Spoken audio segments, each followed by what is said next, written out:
So, ayan, maulang araw po sa ating lahat. So, story time tayo, guys. So, 2 years ago po ay nag-start ako mag-vlog. Kaso hindi kinaya ng pagod at saka wala na rin akong oras. Dahil may negosyo rin ho akong maliit na halos kinakain yung oras ko. Siguro naman nakaka-relate kayo. May kainan ako na kailangan kong gumising ng 4 a.m. Mamamalengke, pagkatapos mamalengke, magluluto, pagkatapos magluto, ikaw din ang magbabantay maghapon hanggang gabi. So, wala talaga akong oras na. So, ang pahinga ko lang is every Sunday, half day lang yon. At pagkatapos, ang dami ko pa kailangan gawin. Kailangan ko asikaso yung labahin, maglilinis. Pero ngayon, gusto ko namang bigyan ng time yung pag-vlog kasi baka alam niyo na, baka pala rin tayo, dito tayo mag-click.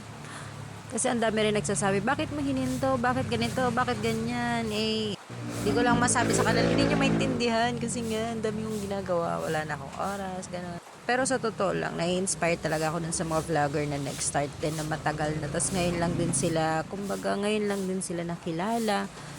Matagal din, ang dami ring hirap bago nila nakuha yung ganong sikat na sila, nakilala sila. Kaya guys, tulungan nyo akong palagay ng ating channel, subscribe, and panoorin nyo kahit ayaw nyo yung video ko, panoorin nyo pa rin. Kung may mga suggestion kayo guys na content, just comment down below. Thank you, bye-bye!